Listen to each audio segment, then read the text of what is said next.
It is still Saturday, September the 1st, 2018, and it's a little bit after 9 o'clock, and since I was in the area, I went ahead and stopped by my older brother's place, and we're out with his family now, getting some pho once again. We love pho.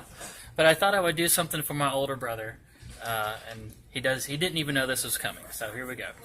Land, I've given you a hard time on these videos before. So what I'm going to do is I'm going to allow you to tell any story that you want, under 15 minutes. It can be the most embarrassing story of my childhood that you want. Hold on. Okay. Now, it can't just be an embarrassing fact, okay? That's I'm sure that would be amusing, but not just little embarrassing facts, but it needs to be an embarrassing story somewhere under 15 minutes. Now, I'm going to turn the camera off and give you a minute to think about it. When the food comes out, then I'm going to turn the camera back on, and I'm not even going to ask you what the story is ahead of time. Okay. And you can tell any embarrassing story that you want, and it will go on the channel. Okay. All right. It's been a few minutes. All of our pho is here. Niece and nephew are ready. All right, Land.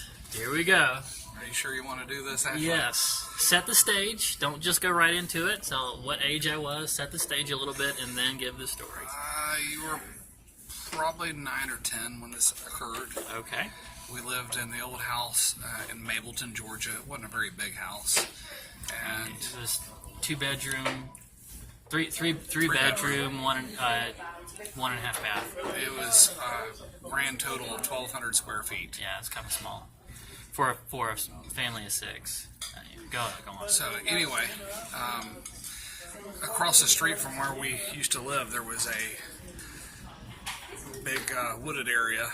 So there was a lot of woods. We liked to go out and play. Oh, I think I know where he's going with this one. All right, continue. All right. So we would go across out into these woods and play out there. And there was a point in which we came on to a old tree that had fallen over, and it had toppled over by its roots. So the roots were protruding out of the ground. The whole tree had just collapsed, but it was a giant poplar tree, so the limbs were still on the tree, so it extended at quite a distance up off the ground. Don't butt in. Let me tell the story. I'm not saying nothing. You pretty much got it dead on so far. Go on. So we would go out into the woods and play. Well, we found that tree, and we got at the base of the tree and were able to get up onto it. So we were able to climb up over the roots and get onto the base of the tree because it had completely fallen over. It was suspended way up off the ground because of the limbs coming up off of it. So we walked from the base of the tree up towards the top of the tree, but only because the tree was completely laid over. Well, at one point we found there was a rope hanging off of one of the branches. I guess one of the neighborhood kids had decided they were going to make a swing out of this. So Ashley, in his infinite wisdom, decided he was going to scale down that rope and to the ground. So keep in mind, the whole tree itself is suspended probably, I would say, 12, 13 feet off the ground. And because of the limbs protruding off of it, it wasn't able to hit the ground completely. So he took that rope and he goes, "Lamb, what do you think I should do to try and get down off of this tree?"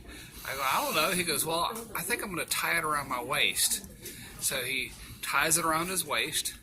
I said, "What are you going to do?" He goes, I'm gonna jump down."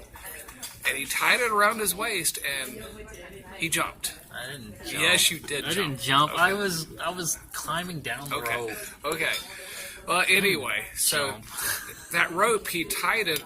Now, mind you, he was about, what did I say, about 9 years old at the time? Yeah. he tied it halfway. So this rope was actually touching the ground. And it was touching the ground, and he actually tied it in the middle of the rope that was hanging off of one of these limbs. And as he came down, it caught him, and he was hanging, suspended, off the ground. And he at that point had this rope that was tied around his waist, that he was suspended in midair. He couldn't get up and get the rope off of his waist. So it was actually cinching up around his waist and up around his armpits, and it was pulling up on him pretty tight. So I leaned a stick over and tried to pull him off that rope, or lift him up so he could kind of get the rope from around his waist. Well, every time I'd hold the stick down, the stick would break on me. And then when I climbed down the tree and went down and got on the ground and tried to push a stick up to him. I couldn't get it up to him high enough to push him up so he could get the rope from around his waist. Well, at that point, he starts panicking because the rope starts pulling tighter. So he starts hollering, "I can't breathe, I can't breathe." So I freak out. I don't know what else to do at this point. So I take off through the woods back to the house where we lived, across the street from these woods.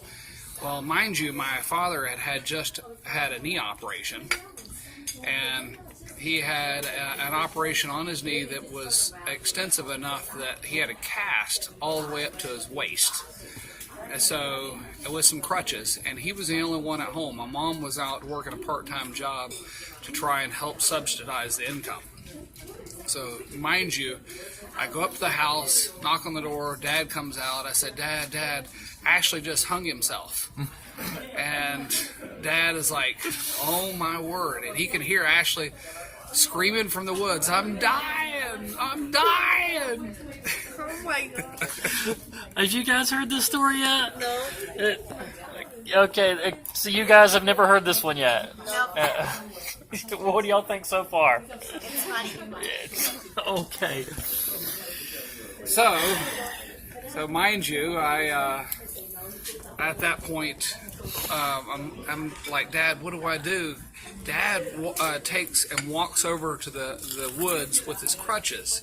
Well, the entrance of those woods had a nice ravine that was steep enough going up and back down it and back up again that you couldn't actually, if you were on crutches, you weren't going to be able to get through there. So he turned around, looked at me, he says, "Lan, go get the neighbors."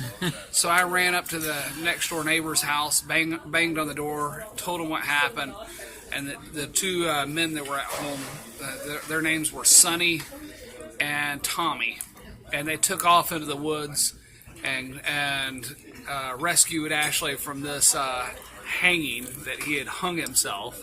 And then when they got him lifted up off the rope and freed from around his waist, he had some nice rope burn from around his waist, going up around his armpits, where it had dug in pretty nice and deep. And I ribbed him for quite some time after that. So he asked if I could do a story. I picked that one. So there you go. All right. Well, you kept it you kept it 7.5 minutes, so not bad. What kind of names are Tommy and Sonny? They were actually from Alaska. They were Inuits, real Eskimo. Anyway, let me clarify a few things here. First off, I don't think we found the rope. I think I actually took it with me. It was one that I had found somewhere, and I took it with me. And I didn't tie it halfway through the rope. I tied it around my waist at the end of the rope, and then attached it to a limb. And he thought he was going to be brilliant and tie it around his waist. And I tied it. Well, the reason why I did that was because I had seen an episode of Bonanza well, actually, a few episodes of Bonanza when the hero would go and rescue the girl from, where she was hanging on the side of a cliff. He always tied the rope around his waist first, and then lowered himself over the cliff and would get the girl off of whatever tree limb or little cliff, and somehow get her back up to the top. And so I just thought that's what you were supposed to do. You're supposed to tie it around your waist, so I did. Yeah. And then I started to lower myself down the rope and found that the rope was too short to make it all the way to the ground. And just like he said, he tried to lower a stick down to me, but he kept using these dry sticks he just found on the ground, and they kept breaking. And then he couldn't reach me from the ground either, so he couldn't help. And Dad couldn't get to me because he was on the crutches. And so I was rescued by our neighbor that ran down there and had to lift me up on his shoulder and undo the knot and get me off the darn rope, or I'd hung myself. Hey, if he gives me the pleasure of telling more stories, I've got plenty more to tell. I'm sure you do. I'm sure you do. Leave Now, a like. leave a like. He's telling you to give it a thumbs up. Now, this story is actually one that is one of the crazier ones about my childhood. So, while I was drawing webcomics a few years ago, I actually illustrated this story for the webcomic. And if I'm able to find those illustrations again, probably when I go to clear out my storage building and move into my new cabin, I'll probably end up finding those illustrations again, and I will redo the story. I'll narrate it and redo the story again, so you guys might hear it again. So just look forward to that. But there you go. Or some of the other stories I could tell. Let's not get into that. When you about punctured your eye out, Okay. or you hung yourself by the back of your arm that you've got a big scar back there because Yes.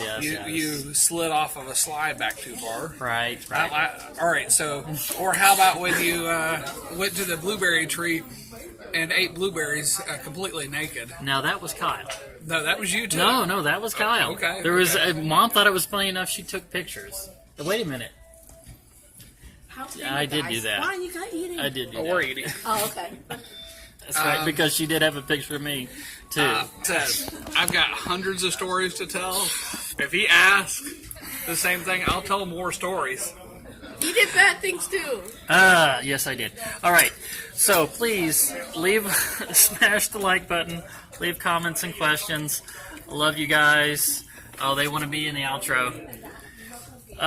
Love you guys, and I will see you again on the next video. Bye. Bye-bye.